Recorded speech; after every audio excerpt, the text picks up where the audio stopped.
के लिए अध्यक्ष उपाध्यक्ष कोषाध्यक्ष मंत्री संतरी उपयंत्री सभी के लिए जेंटल एंड लेडीज, अच्छा लेडीज एंड जेंटलमैन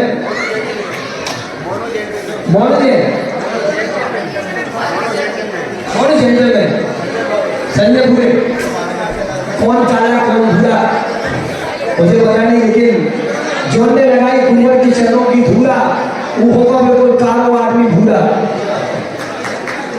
चलो भैया बुंदेलखंड की कहावतें हैं, देखो इतने सुंदर सुंदर मुखड़ा आए तो ये भक्ति कर रहे हैं। लोकेश भाई क्या कहते हैं? गुरु महाराज तेरे दीवाने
अभिनंदन सागरस्य लहर सागरस्य ज्ञान सागरस्य विद्या सागरस्य उदार सागरस्य च मुनि श्री उच्चारण सागरस्य कमलभ्यो नमः नगर गौरवश्री परचर निर्मल धवल विश्व सागरस्य कमलभ्यो नमः संयुक्त रूपेण अभिधेयं ददामि स्वाहा। तैयार है, लेकिन बातों से काम नहीं चलता है। कोई भी काम करने से होता है। चारित्र चक्रवर्ती प्रथमाचार्य श्री शांति सागर मुनि महाराज कहते थे कि कोणतंही काम केल्यानं होते रे बाबा, कोणतंही काम केल्यानं होते रे बाबा। आणि कोई भी काम करने से होता है, केवल बातचीत करने से नहीं होता है। एक संपन्न सेठ और सेठानी धन की कोई कमी नहीं, उसके बावजूद भी धन कमाने के तत्पर, और सेठानी धार्मिक, उसको सुबह से शाम तक एक ही काम, जैसे यहाँ बेगमगढ़ में श्री कल्पद्रुम महामंडल विधान, उस सेठानी को सुबह से शाम तक एक ही काम, और बेगमगढ़ में श्री कल्पद्रुम महामंडल विधान कि मैं दिन भर वहीं बैठे रहूं। सेठों को बात समझ में नहीं आई।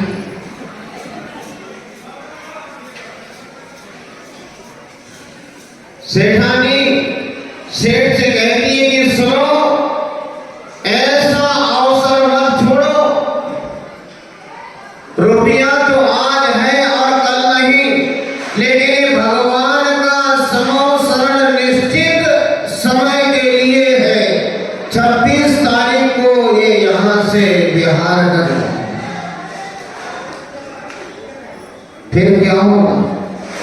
इसलिए मैं कहती हूं, सुनो, एक बार तो जाकर समो शरण में विराजमान अरिहंत परमेष्टि के दर्शन कर लो। अरे तू ही चली जा, सुबह से शाम तक भूल गई मुझे। क्या वादा किया था तूने जब 7 फेरे लगाए? एक जन्म की बात नहीं, 7 जन्म दूंगी, और पता नहीं क्या हुआ। पंडित प्रतिष्ठा चलाई, अब इसे दमो सगड़ा वाले क्या जादू कर दिया।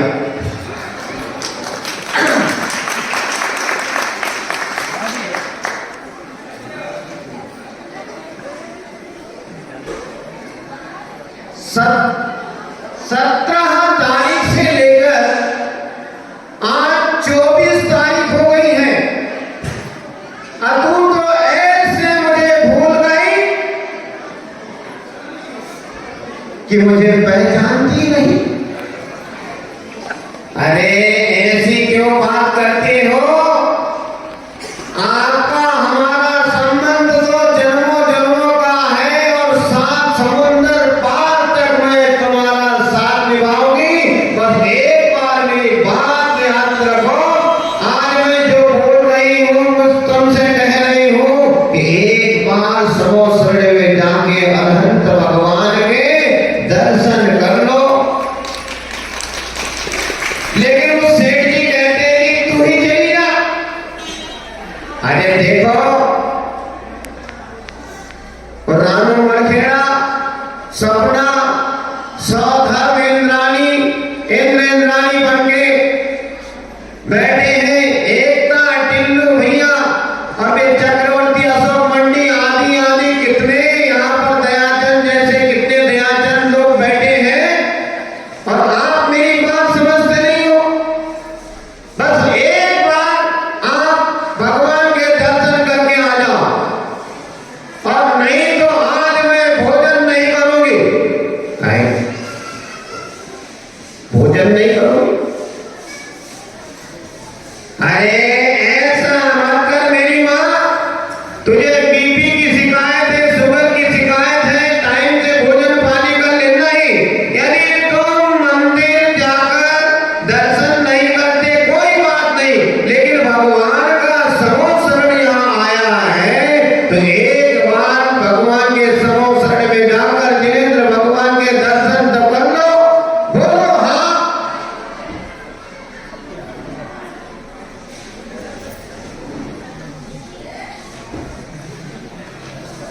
हाँ, सेठ सोचता है यदि हाँ नहीं बोला और इसने ये हटीली है, और यदि कहीं भोजन नहीं किया और कहीं लुढ़क गई तो मैं तो अकेला बचा रहूंगा, तो क्या करूंगा?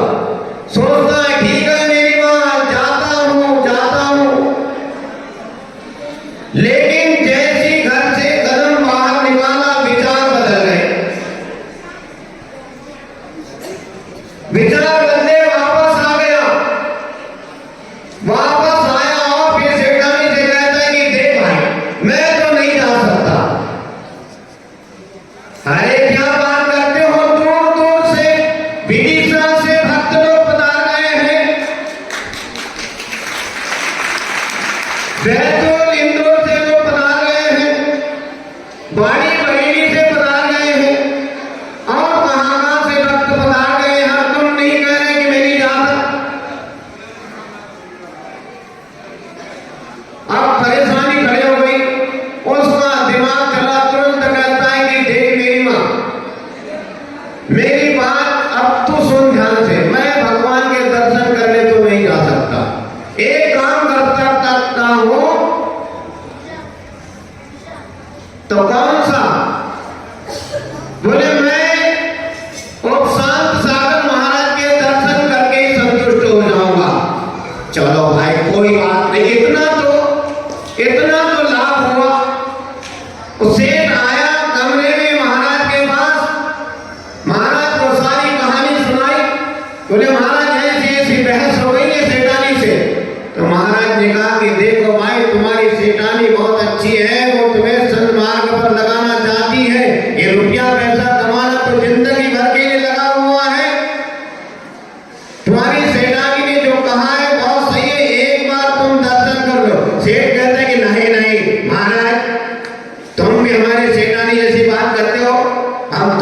नहीं सुनेंगे। अब महाराज ने कहा कि देखो भाई, एक बात तो मान जाओ, दर्शन कर लो, ये समूह शरण फिर विलीन हो जाता है, सब चला जाता है, यहाँ से भगवान विहार कर जाते हैं। तो सेठ कहता है कि ठीक है, जान बची तो लाखों उपाय, घर से छूटे तो यहां फंसे। बोले महाराज अब बताओ क्या करना है। महाराज ने कहा कि तुम समूह शरण में विराजमान जिनेंद्र भगवान के दर्शन कर लो, प्रतिदिन मंदिर के दर्शन नियम से करना, छोड़ना नहीं। सेठ तुरंत कहता है कि महाराज चलो कोई बात नहीं, एक नियम लेता हूं, मैं भगवान के दर्शन करने तो नहीं जा सकता, मेरे पास इतना टाइम नहीं है, अंकित प्रतिष्ठा जाने दी। बड़ा खेला, जैसे कोई फील्डिंग क्रिकेट मैच की हो या बॉर्डर पे सैनिक, ये पंडित जी इधर बैठे हैं, ये इधर बैठे हैं, दादा हम आप टाइम बोलो तुम ले ले, तो जब हमारा नंबर आता तो हम अंदर ऐसे बिल्कुल बंदूक तान के बिल्कुल गया। महाराज का पूरा समय ये लोग ले लेते हैं, हमारा गलती हो क्षमा कर दियो, अच्छी बात है, क्षमा तो है, लेकिन अब हमारे सुनना पड़ेगा। अब सेठ कहता है कि महाराज बताओ क्या करना। तो महाराज ने कहा कि भाई तुम तो नियम लो, हाँ तो नियम बिना तो काम नहीं चलेगा, भगवान के दर्शन हम रोज करेंगे, ऐसा नियम ले लो। सेठ होशियार था, कहता है देखो महाराज, और आज के समय में तो ऐसी स्थिति बन गई है, पहले महाराज लोगों को पुचकार के नगर में लाया जाता था, उनको आहार कराया जाता था, और अब तो श्रावकों को गृहस्थों को पुचकारना पड़ता, आइए साहब बैठिए, आहार दे लो साहब, उल्टा काम हो गया। तो सेठ कहता है महाराज चलो कोई बात नहीं, नियम तो नियम होता है, आप कह रहे हैं नियम लेना तो नियम ले लेता हूं। तो कौन सा नियम? बोले देखिए, मेरे घर के सामने एक कुंभकार रहता है, उसके यहाँ एक गधा है, मैं उस गधे के दर्शन करने का नियम लेता हूं। महाराज भी थक गए, चलो कोई बात नहीं सेठ जी, तुमने कोई तो नियम लिया कि गधे के दर्शन करना। अब सेठ रोज सुबह उठे और सामने कुम्हार के यहाँ जाए और गधे के दर्शन करे और अपनी शुभ क्रिया जिससे सारी दुनिया चलती है, रुपया कमाना, वो काम प्रारंभ हो गया। मैं सब खड़ी रख देना भाई, हम तो एक दिन की बात, सेठ सुबह उठा, गधे के दर्शन के लिए गया, लेकिन गधा नहीं दिखा। अरे गधा कहां गया? तो कुंभकार की पत्नी से पूछा कि तुम्हारा गधा कहां गया? क्या बकवास करते हो, मेरा पति कोई गधा है? ये भाई लेने के देने पड़े। देखो पाप कर्म का उदय तो कहीं ना कहीं से आता ही है, चाहे शुभ कर्म हो या अशुभ कर्म। बड़े मुश्किल से सोनी बात आपस में हो गई उनकी लड़ाई, लेकिन नियम तो नियम। अब वो कहती कि तुमने मेरे पति को गधा कैसे कहा? अरे भाई, तुम्हारे पति का जो गधा है वो कहां है? तेरा बोलो।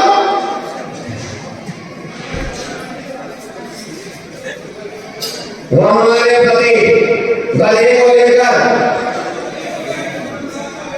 जंगल में हम मिट्टी लाने, बोले किधर के जंगल में? बोले मरखंडी के जंगल में गए। सेठ नियम मरखंडी के जंगल की तरफ निकलता है, वहां धीरे धीरे पहुंचा और किस्मत से गधा देखा और कुम्हार भी वहां मिट्टी खोद रहा है। तो कुम्हार मिट्टी खोदते एकदम से टन टन से आवाज आई, गैची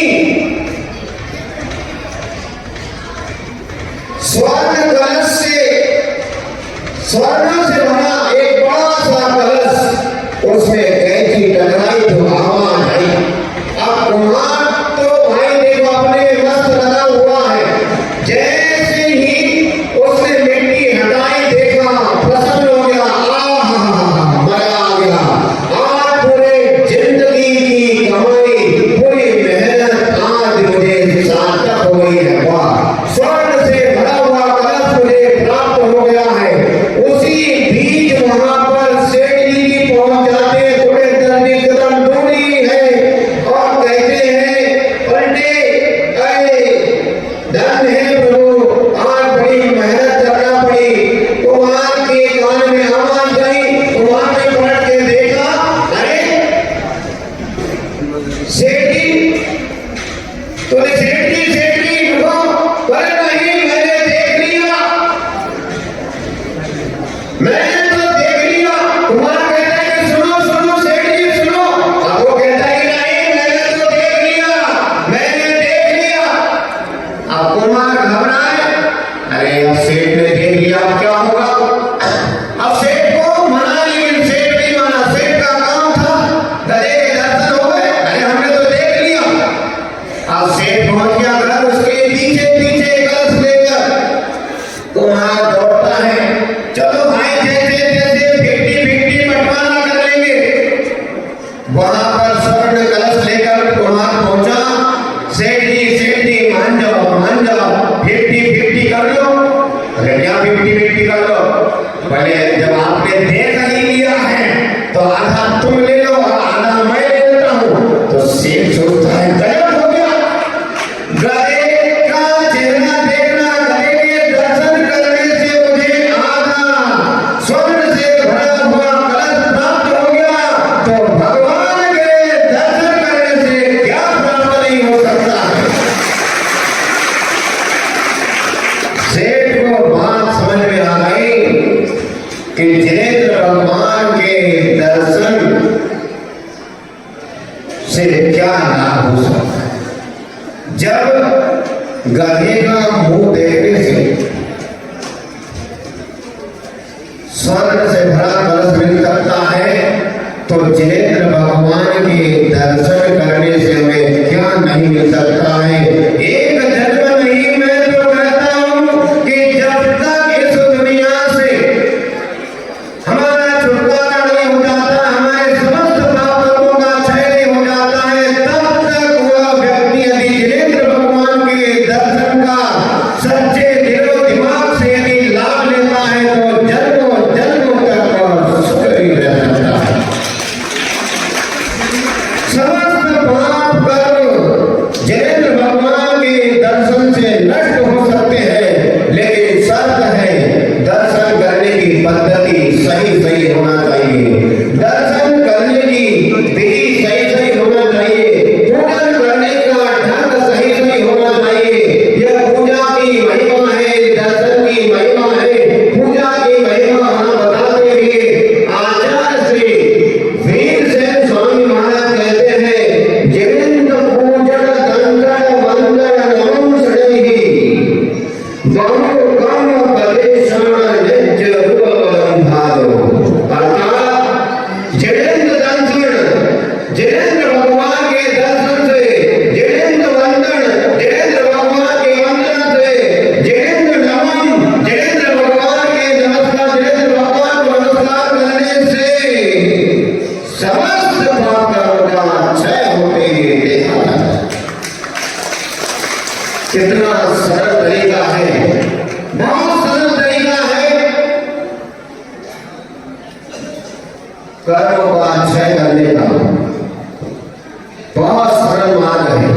यदि हम कोई व्रत ग्रहण नहीं कर सकते, कोई संयम धारण नहीं कर सकते, कोई तपस्या नहीं कर सकते, कोई बात नहीं है, लेकिन एक छोटा सा नियम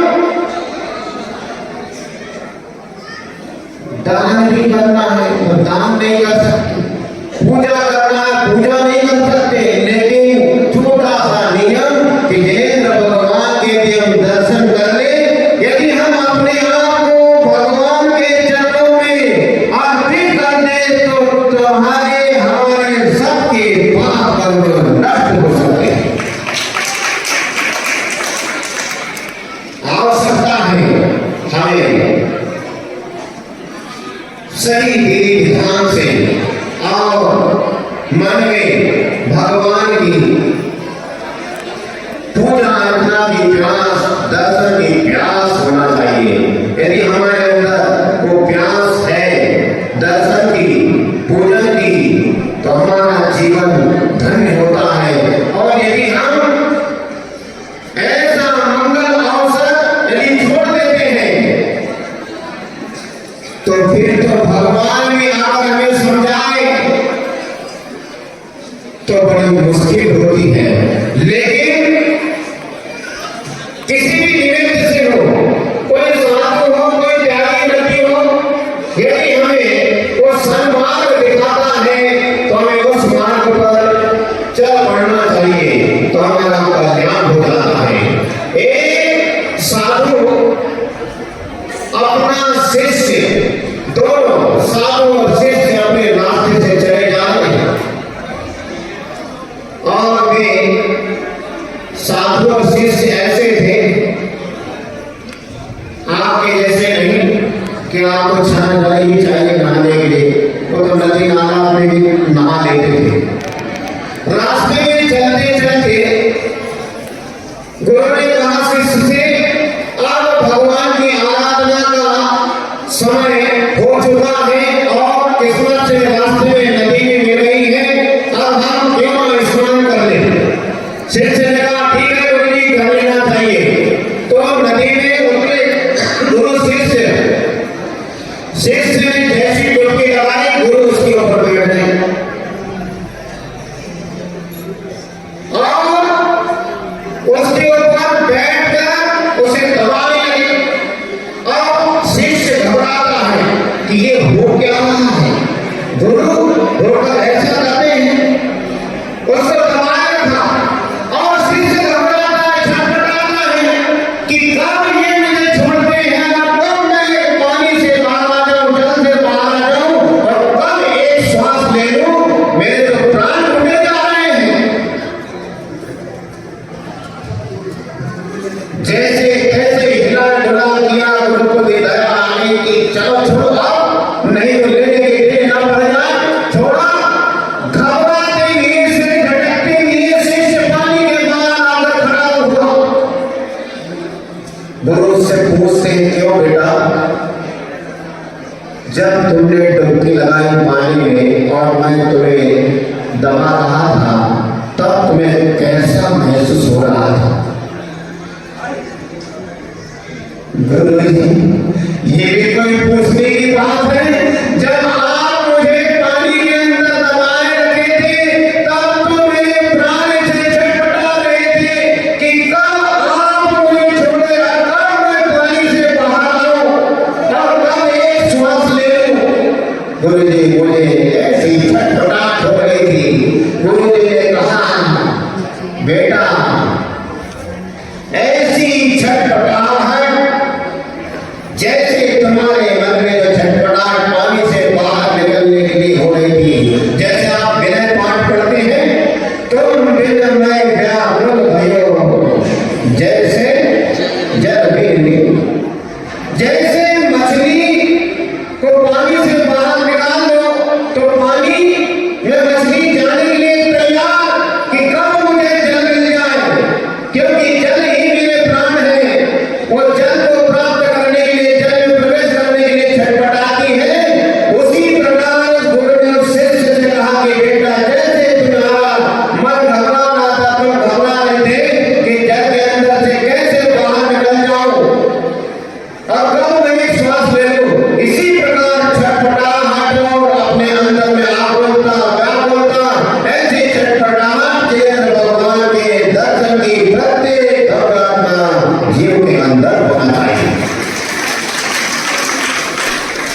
जिनेंद्र भगवान का दर्शन, कोई खेल नहीं, कोई मजाक नहीं, कोई आडंबर नहीं, कोई दिखावा नहीं। सोचो सच्चे दिल से भगवान का दर्शन करता है, सच्चे मन से, और सुबह उठकर सबसे पहले उसके मन में एक ही विचार रहता है कि मुझे भगवान के दर्शन करना है, जिनेंद्र भगवान के दर्शन करना है, तो उस व्यक्ति का जीवन सार्थक हो जाता है। विदिशा से देखो, चुपके चुपके आके बैठे,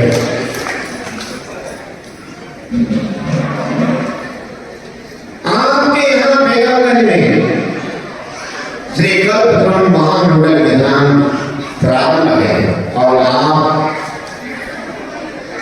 की भक्ति, आपकी शक्ति